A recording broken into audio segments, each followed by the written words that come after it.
First இந்த கருவாட்டு குழம்பு பண்ணுறதுக்கு அடுப்பில் ஒரு மண் சட்டி வச்சுருக்கேன். மண் சட்டி நல்லா சூடானதுக்கு அப்புறம் 2 டேபிள் ஸ்பூன் நல்லெண்ணெய் சேர்த்துருக்கேன். எண்ணெய் நல்லா சூடானதுக்கு அப்புறம் ஒரு 3/4 டீஸ்பூன் போல் சீரகமும் 1 டீஸ்பூன் போல் மிளகு ஒரு 1/4 டீஸ்பூன் போல் சோம்பு சேர்த்துருக்கேன். இப்போ இது 3மே நல்லா பொரியட்டும். எல்லாமே நல்லா பொரிஞ்சிருச்சு. இப்போ இதில் ஒரு 20 பல் பூண்டை நல்லா தோலெல்லாம் உரிச்சிட்டு சேர்த்துருக்கேன். இது கூடவே 2 பெரிய வெங்காயத்தை கட் பண்ணி வச்சுருக்கேன், அதையும் சேர்த்துருக்கேன். இப்போ இந்த வெங்காயத்தையும் பூண்டையும் நல்லா வதக்கிக்கலாம். வெங்காயம் நல்லா கண்ணாடி பதம் வர வரைக்கும் நல்லா வதக்கிக்கலாம்.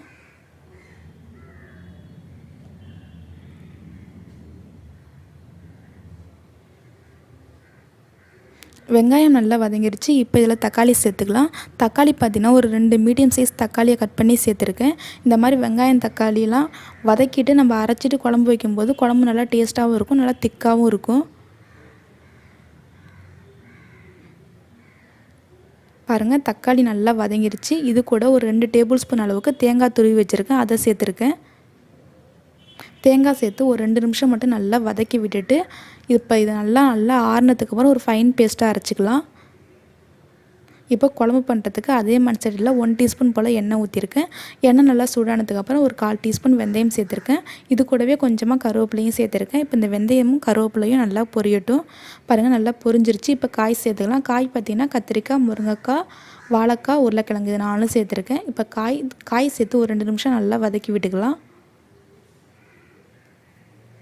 காய் நல்லா வதங்கிடுச்சு. இப்போ நம்ம மசாலாத்தூள் சேர்த்துக்கலாம். மசாலாத்தூள் பார்த்திங்கன்னா குழம்பு மசாலாத்தூள், வீட்டில் அரைச்ச குழம்பு மசாலாத்தூள் ஒரு 3 டீஸ்பூன் சேர்த்துருக்கேன்.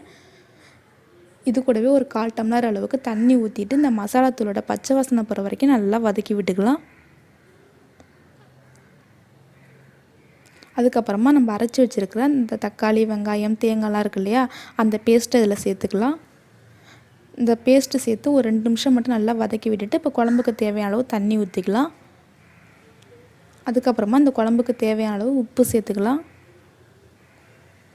உப்பு சேர்த்து ஒரு தடவை நல்லா கலந்து விட்டுட்டு இப்போ இந்த குழம்பு ஒரு 5 நிமிஷம் அடுப்பை மீடியம் ஃப்ளேம்லேயே வச்சு நல்லா கொதிக்க விடலாம்.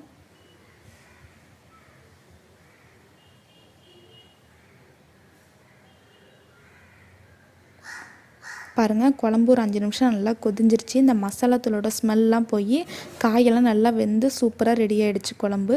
இப்போ இதில் ஒரு சின்ன எலுமிச்சை சைஸ் அளவு புளி எடுத்து கரைச்சி ஊற்றுறேன். கருவாட்டு குழம்பு கொஞ்சம் புளிப்பாக இருந்தாங்க நல்லாயிருக்கும். நீங்கள் அதுக்கு தகுந்தாப்பில் புளி தண்ணி சேர்த்துக்கோங்க.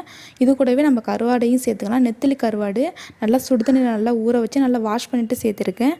மண் இருக்கும், நல்லா வாஷ் பண்ணிவிட்டு சேர்த்துக்கோங்க கருவாட்டில். இப்போ புளி தண்ணியும் கருவாடும் சேர்த்து குழம்பு இன்னொரு 3 நிமிஷம் நல்லா கொதியட்டும். மூடி போட்டு மூடி வச்சுக்கலாம். அடுப்பை மீடியம் ஃப்ளேம்லேயே வச்சுக்கோங்க. பாருங்கள், குழம்பு நல்லா சூப்பராக கொதிஞ்சிருச்சுங்க. நல்லா வாசனையாக இருக்குது. குழம்பு நல்லா திக்காகவும் இருக்குது. ஏன்னா வெங்காயம் தக்காளி எல்லாம் அரைச்சி சேர்த்ததுனால குழம்பு நல்லா திக்காக இருக்குங்க. இப்போ இதில் கடைசியாக கொஞ்சமாக கருவேப்பிலை சேர்த்து அடுப்பை ஆஃப் பண்ணிடலாம்.